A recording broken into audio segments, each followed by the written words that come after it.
A little bit about myself. I am Kelly Lewis, and I serve as the Director of Diversity, Equity, and Inclusion at TurnkeyZRG, the premier search firm within the sporting entertainment space. At Turnkey, we're intentional in our dedication to the advancement of people and culture, and it is my job to assist in identification and magnification of talent stemming from underrepresented groups. I'm glad to be joining this amazing panelists today.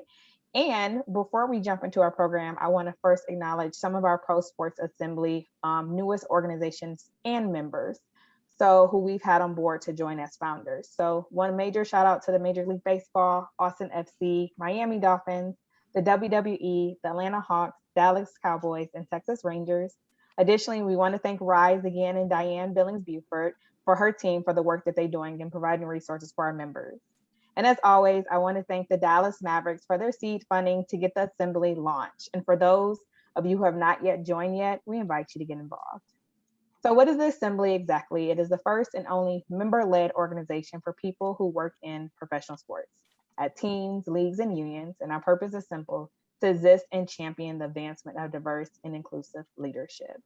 And so within that, I want to go ahead and transition it directly over to Lynn, right? We have an amazing woman who will be joining us today, who's done almost every role within the pro sports and who happens to be leading the charge at the Golden State Warriors. And so we have Kim Stone here, and I'm excited to hear about her journey as she really illuminates what does it mean to be a woman in our industry, as well as a proud member of the LGBT community who is overseeing everything from fan engagement, tickets, and the list goes on. So we have this amazing woman here. Lynn, I'm going to transfer it over to you. Thank you. I cannot see Kim, and I just want to know, Kim, are you there? I am here, Lynn, and I think the technical difficulties continue. I'm trying to, I don't know why my video won't turn on, but I am here. All right. Hopefully somebody can help us with that. And, but since we can hear you, let's keep going, because you and I know each other well. And so just first of all, I want to ask you, just to kind of out of the blue, but I think I'm crazy if I don't ask you this question. Given the verdict yesterday, what does it mean to you? What was your reaction to it? Just give us a sense for how that landed on you yesterday. There you are. Yeah, I'm going to close the other one. All right. Nice to see you. Okay, there we go. I had to close the other one. I hope I'm not echoing. You're good. Okay, wonderful. Well, thank you, Lynn. It's really wonderful to be here. Thank you, everybody, for bearing with the situation as we were getting it up and running. So the question, how did the verdict land with me yesterday? Optimism and hope for the future, but it was good to see the accountability, and it's a step in the right direction, but there's more work to be done. I think we can all acknowledge that. So it was a win yesterday, but like everything in sports, we got to keep playing the game, and there's still more to win. So you got a game the next day, the next day, the next day. Exactly. Absolutely. Well, let me first, because I don't feel like we gave you the proper introduction. So, for anybody who hasn't looked up Kim and her amazing career, just to give you a little bit of background, she is one of the very few who have spanned college sports and pro sports. There's not a lot of people that have been in both of those. She started in sports information, both at the University of Miami and also at the University of Texas. So some big brands in intercollegiate athletics. But then she made the move into pro sports with the Miami Soul and the Miami Heat for 23 years, moving up the ranks, doing pretty much every job you can think of at those organizations, and ultimately becoming an EVP at the Heat, not only in charge of the building and operations, but also doing a number of other jobs, including EVP of business development at the Heat. So Kim has done everything. And then we had the good fortune to work with Kim and help place her at the Golden State Warriors while I think it's like up to $1 trillion arena now was under construction, but Kim brought it in on time, on budget, and really picked up a very complicated project. Maybe that's the place to start. I know we have a couple of notes here, but I just think it's so current that arena in downtown San Francisco, right on the water. Tell us about what it was like stepping into that project. Well, thank you, Lynn. First, thank you for the introduction, and thank you to everybody in the audience for bearing with our technical difficulties. It joining the Golden State Warriors to open Chase Center was something that I will cherish my entire life and my career, because when I got the call from you all, there were three things that were important to me, because the Miami Heat is near and dear to my heart. That organization incubated me as an executive, and I couldn't think of a better one to come from. But I wanted another chapter in my life, is what I like to say, and it required doing a project that was in a city that would transform a city, which this Chase Center did. First arena in the city in more than 50 years.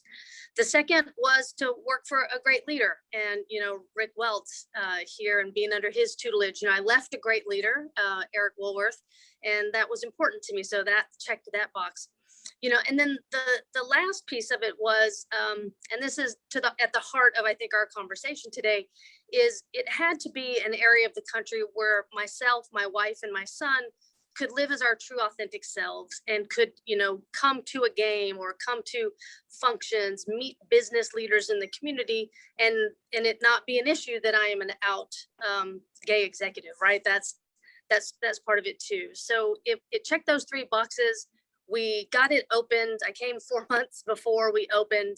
The whole organization dedicated to doing things the right way and the best possible. And then we had 78 great events. We were optimizing our operations, and then we went into shelter in place. But I'm happy to announce this Friday, we will have our first game with fans, and the first time in 409 days. So I'm excited for this restart. So a little bit of a long way to answer your question, but that's really sums up my answer on that. All right, and we'll come back to that, because it's I think it's on everybody's mind about what an amazing project that is, and how much what an investment was made by the owners. I mean, there's not a lot of public money in that deal, so there's a lot of private money, a lot of ownership money, and they hired you to take care of all that investment. So that's a big feather in your cap. Let's go all the way back to the beginning. We have a lot of people that'll tune into this that are, kind of trying to map out their own career. And so one of the things you did is you went back and you got an MBA. Just talk about your thinking on getting an MBA, and how has that helped you throughout your career? Lynn, I have my undergrad degree from Chapel Hill, and it was in journalism and PR, and I value that greatly. I'm a very proud Tar Heel. But as I was getting into business with the Miami Heat, and I was in the PR side, which I loved and adored, working with Tim Donovan and Coach Riley, I really started to get into the operations piece and loved it, and loved looking at P&Ls, but I couldn't quite translate them because I didn't have the business background. So I realized I needed to go back and get my MBA, and I had the privilege of doing that through the University of Miami. So I would literally go to class on Monday night and Saturday morning, and then the next day I could implement something at work that we had just learned in class, and it was just fantastic. And so much so that they would always ask me back to speak to prospective students for that program. And so when I was preparing for one of those speeches, I actually calculated my salary before and after I got my MBA, and my salary had increased. It was like 348%, just because I got an MBA, because for me, it was a paradigm shift in how I thought. Now, I don't mean that everybody should run out and get an MBA and you're going to have a 348% increase in your salary. I don't mean that. It's just what worked out for me, because I could read a P&L and I could tie it to the decisions that I was making in the operations and how that flowed, right? Understanding that impact at that level is so important. And it just gave me an opportunity to see business through a business lens instead of the liberal arts degree that I had. Again, liberal arts degree is beautiful. Love them. I had spent most of my early career with that and did that very successfully. But an MBA for me was a real shift, and I love this business. It's such a passion. Sports is big business. And so I just found that to be one of the critical steps along my path that really accelerated my growth and my opportunities.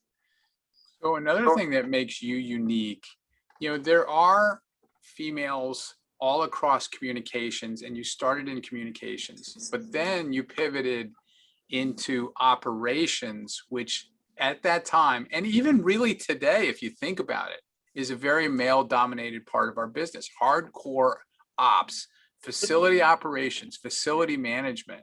So how did that come about? I mean, was that your idea? Did someone say, hey, you should try this? I mean, how did you wind up getting into that part of the biz? That's a great question, Lynn. And it goes back to Eric Woolworth, who I mentioned before. I'll never forget. He called me in his office. It was late on a Thursday. And I like to be real prepared. So I asked him, what should I bring? He said, bring nothing. And I was like, what? That's really different. So that I had my guard up a little bit. I went into his office and he has these lounge chairs. And he said, well, let's go sit in the lounge chairs. And I was like, okay, that's number two. That's really, really different. What's going on here? Am I getting fired? Maybe I'm getting. Exactly. I was in my head going, okay, I can do this, this, and this as a fallback.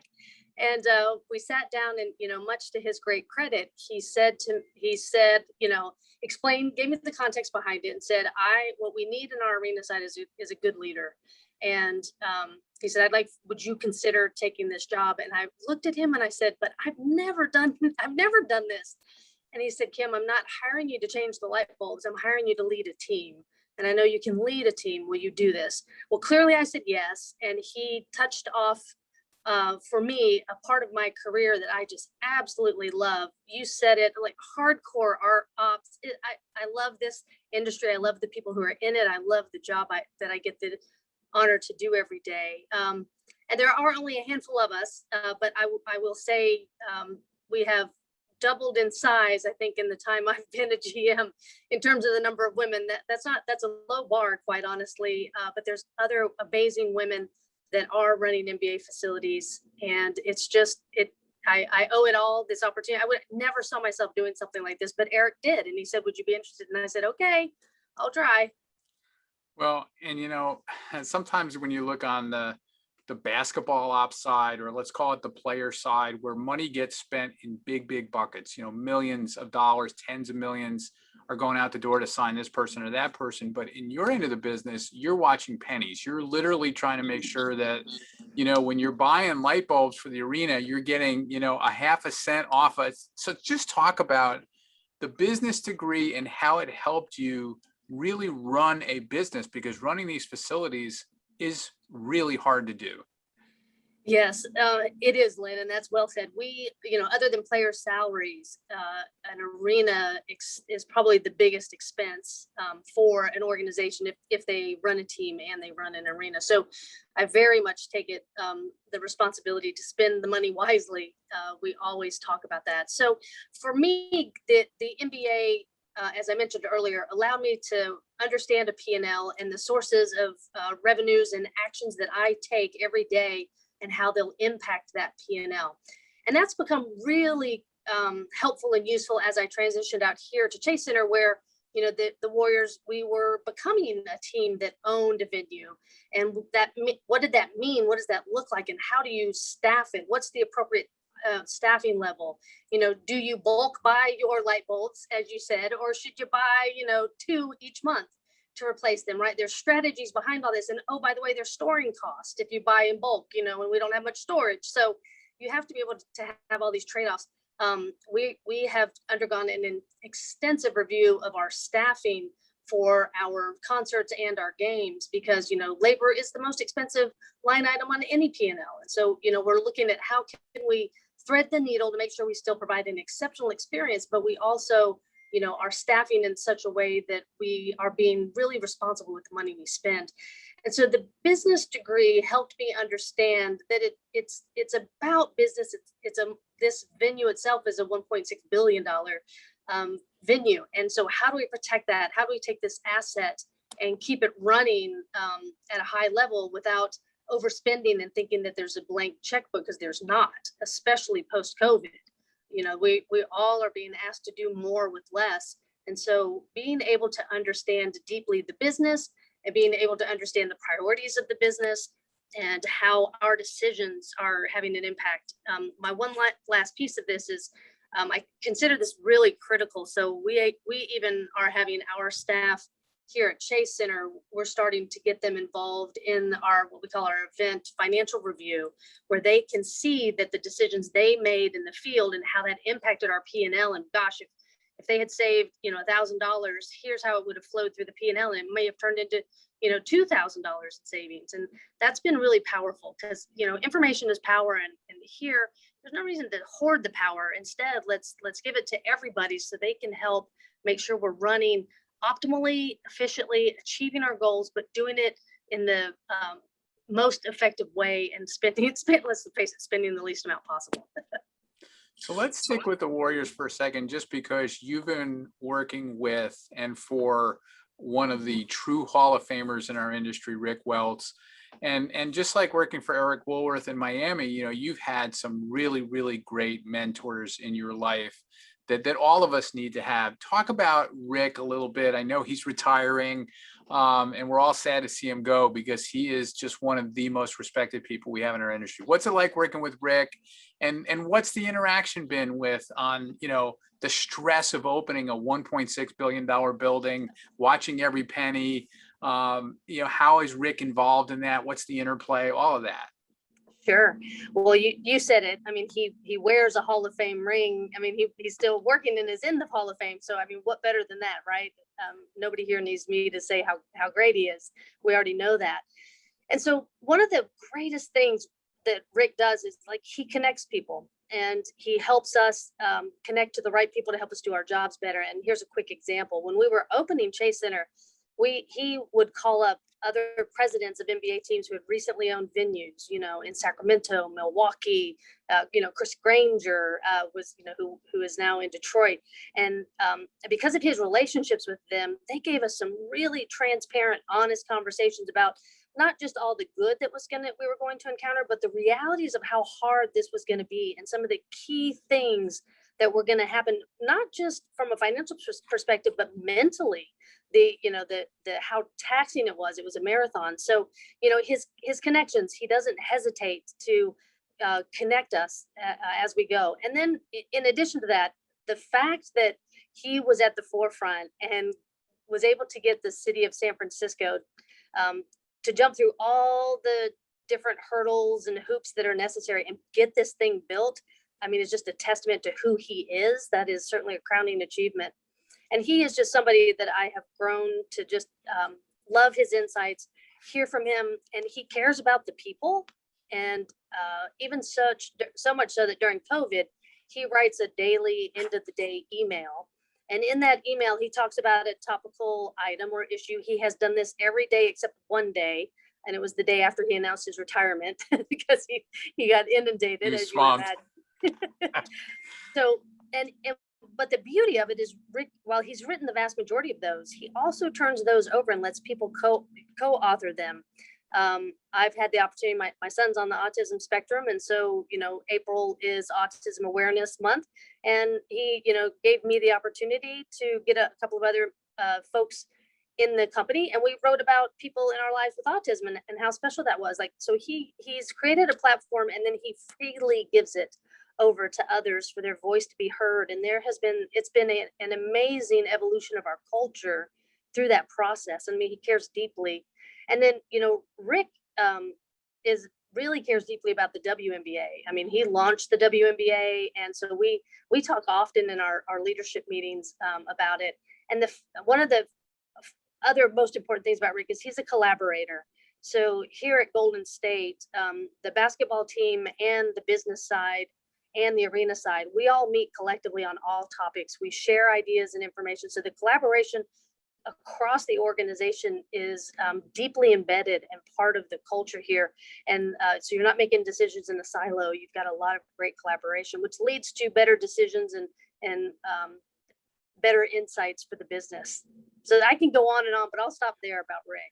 Well, I guess the other thing that's kind of interesting and a part of the conversation today is that, Rick was one of the first sports executives to come out also as a gay sports executive. I don't know if he was the first, but he was certainly at the leading edge of that. And, can you talk a little bit about that? And if not with respect to Rick, even maybe with respect to yourself, because our industry for so many years was not a place, I think, that was comfortable for people like that. And so things are starting to change a little bit. Give us your thoughts on that, and what a pioneer he is and what a pioneer you are too. No, I appreciate the kind words about me, and I'll speak briefly on Rick and then talk about my journey. You know, Rick is good friends with my former boss in Miami, Eric, and so when Rick's story hit the New York Times on the front page, we Eric had the executives get together in Miami, and he had a copy of the front page with the picture of Rick on it. And so then we had a great conversation amongst our team about what it means. And everybody knew in Miami that I was out. I mean, this wasn't earth shattering, but, you know, Eric took that moment to have a deep conversation with all of us about what it means to make sure we have inclusive environments and the culture, right? So that's how that day when Rick came out touched me. And I credit Rick for being brave to do that. I mean, that is taking a risk. He wasn't near retirement. He did this, you know, earlier on. And then for me, you know, I came out when I was with the Miami Heat, and as my story is that, you know, I worry about what that meant for my career. If I come out and they see me this way, and is this going to set me back? And is there going to be, you know, bias against me? And I'm not going to get invited to the, you know, social outings because they're not going to be comfortable. I mean, I came out and there was like a collective, okay, so what? Can you get me that report by 5? I was like, you know, I was like, okay, great. Let's just keep moving on. There's no big deal. You know, it just speaks to the inclusive nature of the Miami Heat. It's not, you know, who you know, sleep with. It's not the color of your skin. It's not, you know, where if you're an immigrant, none of that matters. What matters for the Miami Heat, and you know, led by Eric, and then clearly the Arisons as the owners, they just care about you being the best person possible and being able to do your best. And when you have that type of an environment, there is, you know, psychological safety to have conversations that you can't have elsewhere. You know, for somebody like myself, it meant I can, you know, bring my wife and my son to the organization. And in sports, you spend so much of your time at work because you work night, weekends, and holidays in addition to working 9 to 5. And so if you can't have your family around you, or if you have to feel like you have to hide and you can't be your authentic self, then that's a real handicap for people in the workforce. So for me, Rick, I give him, you know, amazing credit for the bravery to do what he did at a time in his career where, you know, he wasn't done with his career. That takes a lot of bravery. And then he created a conversation in the industry, and he set a standard, and people are like, wow, if a guy as accomplished and outstanding an executive as Rick, and he's gay, who cares? What you care is that he's a great executive. And that's the beautiful thing. People don't call Rick a gay executive. People call Rick a Hall of Fame sports Hall of Famer. That's how it should be, right? So, you know, you and I have known each other for a while as you were coming up in the industry and, you know, trying to figure out your way and find the path. And, but now you are a role model for so many people in our industry on so many levels. And so I guess, does that add any stress to you? Like knowing people are looking at you and people want to see, you know, what you're thinking, what you're doing, how you're handling things. Like, how has your life changed, you know, now that you've kind of risen to the top of the industry and people are looking at you as a role model? It doesn't add any stress. Lynn, there were people when I was coming up through the ranks that stopped and took the time to talk to me or give me words of encouragement or support. And so I relish the opportunity to talk to others because I look at it as a pay it forward kind of approach. I'll do it because if I can help inspire or motivate or be a role model and help the world, you know, see that, you know, women and or gay women, you know, can be executives and lead, you know, an amazing arena like this, or can lead in other areas. I think that is an honor and a privilege. It's not a burden. So just thinking about DEI in more general terms, like let's start with the industry as a whole, which, you know, I think we all agree has been so far behind in so many ways for being inclusive and empowering people. Just give me a sense for where are we? And by the way, the NBA has always been the leader of the pack, I think, on these issues, but in the industry as a whole, you know, where do we have to get better? Are we making some progress? You know, what's your thoughts, industry as a whole? And then we'll sort of get to the NBA and get to your thing. You're right. I've spent my vast majority of my time in the NBA, and I'm so thankful for that because they're leaders in this area. I spent some time in college, as you mentioned in the kind intro you gave. So I would say, to me, it feels like we're doing a great job at the entry and middle management level, and we've got work to do on the upper and top ranks, because that's the pipeline. So the pipeline is full at the bottom. How do we pull people through to the top, and how do we knock down some unintended bias and some or unconscious bias and those sorts of things? So how do we break through? Because the seats at the table get fewer and fewer as you climb the ranks.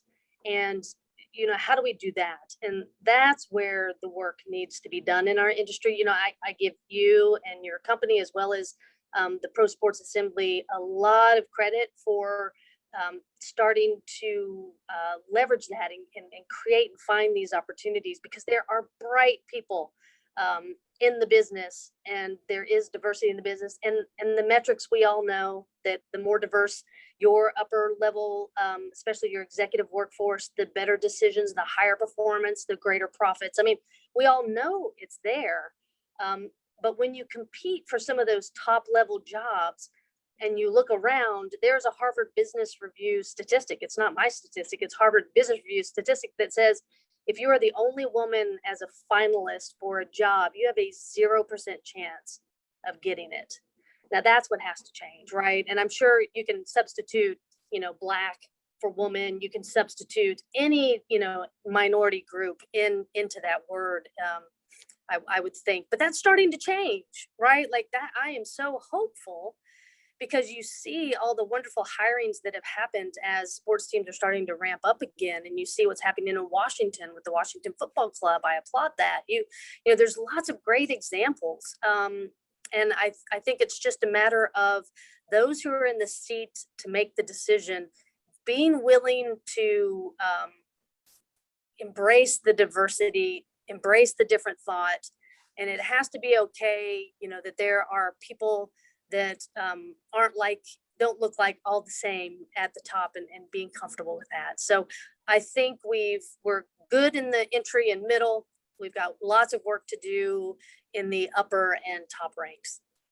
You know, you used the term unconscious bias, and we can see in ourselves, if you really take a good hard look at yourself, and we can also see in our clients that, you know, because it's unconscious, people have these blind spots and they don't realize that they have them. And so one of the things that comes to mind, because you're from Miami, is, you know, we've done a lot of work with Steve Ross of the Miami Dolphins, who set up Rise, and they go around and they do these trainings to try to reveal to people their own unconscious biases. And not that you've used Rise, but have you been a part of a training like that, or some kind of sensitivity training, so that people can kind of look in the mirror and really realize that they've got these blind spots that they didn't realize that they had? We have, especially out here with the Warriors, we've spent the last year with doing some deep work on racial awareness, social justice, racial justice, and so much so that we hosted a 7-week, I'll call it racial justice session. It was 2 hours every Thursday for 7 weeks. It was taught by an incredible couple that really went all the way back to evolution and talking through how deeply and embedded racism is in our society, going back to the early age of medicine, where depending on like your head size, you were deemed to be a certain way, and that was like embedded. That's a foundation in medicine. So it was amazing, eye-opening program, and it was optional, but it was everybody wanted to participate in it. And so that was really, for me, really eye-opening in many ways, as you said, Lynn, about, making sure that those blind spots aren't blind anymore, that I get some light into it. And so, yes, we have spent this past year doing a lot of that work. And previously, the Heat are leaders in this area in diversity. And we had been, when I was still with the organization, it's part of the culture there to do work on diversity, inclusion, and understanding it, so that you don't bring that, it doesn't come into your decision making or your interactions with others. I mean, so I've been fortunate again to be in organizations that embrace it, and I am better for it. Can you tell everybody who was the people that you used at the Warriors to do that training? That sounds like a really extensive training. It was, and I should have gotten their names to tell you. I apologize. It was last fall. I know I don't want to get their names wrong, so I'm not even going to. Yeah, we can get it out to people because we send a follow-up thing. All right. So I want to pivot over now to, it's been a tough year in the sports business. COVID's been tough on us. I mean, the airlines are down. Yeah, restaurants are down. We were all down to almost zero for a while. We were down to nothing, no events. Forget people in the building. There was a while where we weren't even having events. So it was been tough in sports. Now we're starting to come back a little bit. Just talk about, kind of the roller coaster, emotional roller coaster, maybe even dating all the way back to last March, where you guys have a brand new arena you just spent $1.6 billion on, and we're shutting down. What was that like? And then how quickly did you have to pivot to, all right, we got to figure something out? So it's a great question. And when it first happened, Rick put a challenge out to the company. He said, these are scary and unknown times, but they're also times of opportunity. We just have to shift our mindset. So he set the tone for the company. And then we immediately pivoted into trying to reimagine the events. And we created a task force across all different functions here. And we came up with like a 90-page return to events plan that is literally a year old now. And all we kept doing was morphing and editing and updating that. And I'm so proud to sit here and say that just yesterday, that plan morphed into a plan we submitted to the city that got approved yesterday for our fans on Friday. So we have been on this, but I would say that, having guided the Miami Heat and American Airlines Arena through some, hurricanes, including the Hurricane 5, Irma in 2017, it peeled off the roof of our practice facility at American Airlines Arena. So it did a lot of damage. And within a week, we were hosting a sold out show. And so I've been through business crisis recovery, business continuity planning. And so I sort of went into that mode immediately here, but man, I never thought it would last 409 days. So, that's the mental toll. I understood and have been through how to guide the business, but boy, this mental toll, we pivoted. That's why Rick started doing that email. Our HR team led by Aaron Dangerfield did a great job of standing up some mental health days for us. We pivoted quickly to try and address it. And I just think everybody has experienced COVID through their own personal way, and everybody is mentally in a different space about it. No two people are the same. And I think we will be understanding the mental impact of this much further down the line than we're going to realize it right now. And right now we're all excited to get back to games and events. And I think, all of us need to take some self-care. We need to take some time and really, sort of heal from what has been a very intense time. So, but the good news is we're at the light is at the end of the tunnel. There's lots of hope and optimism. Hope and optimism can get you through many, many things. And we're sort of past what I hope has been the darkest days. So coming forward. So mental health is the focus going forward. We'll get the business up and running. That's what we do. It's world class. That's why it's the Warriors. We, strive to be the best in what we do. And so I have confidence there, but I worry about the mental health of everybody coming out of this period, and my son included, myself included. I think So that's what's how made about this leadership different. lessons? They talk about kind of, some people are born to be wartime leaders, some are better peacetime leaders. And this was a level of adversity that really none of us had ever experienced before. Just thinking about yourself, Rick, the great management team that's in place there, any leadership lessons that you have come to based on this experience that you could share with us? Yeah, I would say there's two that immediately come to mind. One is we moved quickly to reshuffle and restructure job responsibilities. And how did that play? Well, one thing was we created something called Operation Dub Nation. It was Joe Laka, Peter Goober, once a week meeting with the top executives, and we would strategize around COVID. Your audience may or may not know, Joe Laka got his master's in epidemiology. So he was uniquely positioned to understand this.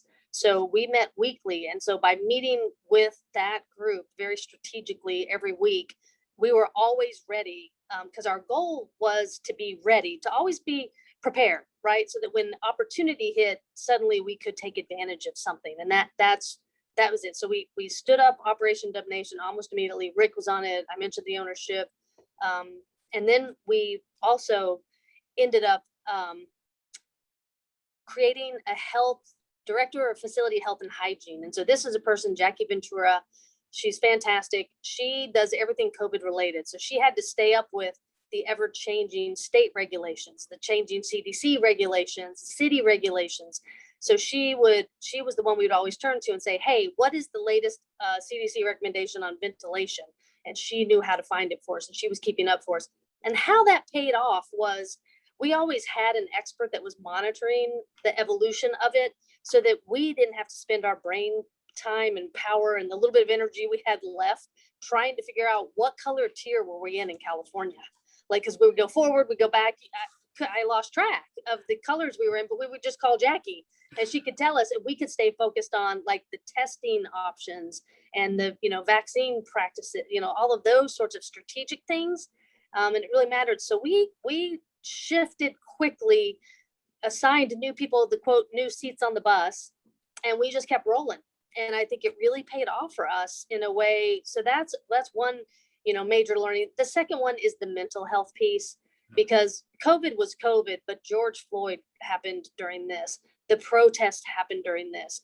And so just learning to give people at work, our lives became entwined with work in a way that many of us never expected, because you're suddenly literally sitting in somebody else's home having a meeting, because you're in their rooms and you're literally working in that. And so you had to understand, you had to start to have compassion.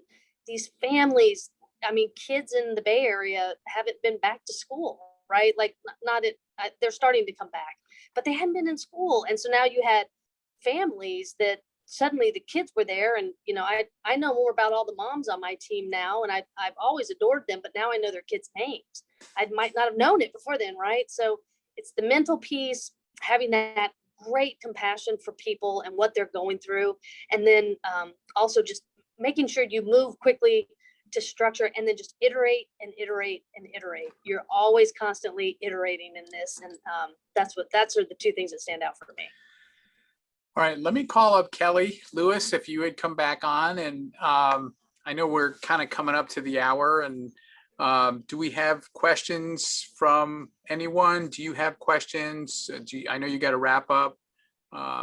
We do have some questions. And so I think 3 are super important here, but we might only get to 2. And so Kim, as we think about diversity and inclusion, right? We typically think about race, we think about gender, but when we think about accessibilities, and so the question is centered around that. And so thinking about your son who's on the autism spectrum, our viewers are curious about any solutions you guys are implementing at the Chase Center for individuals with sensory needs or visible disabilities, for those who want to have a desire to enjoy a game as a family.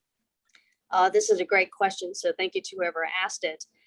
We are lucky in the facilities industry to have a group called Culture City that does specific training on sensory inclusive rooms at venues. And many of here at Chase Center, we have a sensory inclusive room. So if I was to bring my son, And if he was to perseverate on something and I needed to calm him down, I could go to this sensory room, and it's a quiet space, soundproof, and it's got all the various, I'll just say, pieces of equipment that we could use to calm him down and get him re-centered. And that's really, really important, because without that, we would have to leave the game, right? So we would have paid X number of dollars, and we would have to leave because our son couldn't manage his emotions, right? So yes, myself and many other NBA teams have done sensory inclusion rooms. We also take, especially out here in California, ADA accessibility is very, very important. And that doesn't mean a wheelchair. That means every type. And so we have somebody, prior to COVID, we had somebody on staff that was dedicated to ADA issues. And as we look to staff up again going forward, that's an area of the need for us. But we have somebody that focuses on ADA. So if you come to our venue, we have all of the necessary supports and processes in place for people with accessibility issues, because it is about like, even if there's a small change in elevation on the flooring, we'll make sure we put down a ramp so that somebody in a wheelchair or somebody with assisted walking equipment can easily access through it. So we take it very, very seriously. It is important, and even down to the point where we've got the sensory inclusive rooms now for people. And another thing is, for example, if my son, maybe he was just afraid of the intros because they're too loud, you can go to our guest services location, get a bag that has headphones, soundproof headphones, and you can rent it for the day. Renting meaning it's free, but we keep your ID so that he could have this noise canceling headphones, so he could stay in the seats and enjoy the event. And that is something that we had in Miami as well. So yes, it's important that everybody be able to enjoy a Warriors game. This is extremely personal for me, and I know this is about you at this moment, but I have family members who are on the spectrum, as well as who suffer from disabilities. And so as I think about the experiences as someone who's being traditionally able-bodied, I'm able to go multiple places. And so to know that this is an option, I'm going to hang up from this and get on the phone with my family to let them know that, okay, yes, I don't know if they've ever been to a game, but there are opportunities for this to occur. And so the final question here is just leadership advice. We have a lot of up-and-comers here who are trying to get to the levels and ranks of you. And so any final tidbits you will share, 3 things that every leader who's up and coming in this industry needs to know in order to be successful. So, absolutely happy to share. So in the wise words of Dr. Bill Sutton, which many may know of Dr. Sutton, he told me a great piece of advice that has been my North Star my entire career, which is, judge people by their actions, not their words, right? And that is critical, especially in today's world where things are happening so quickly.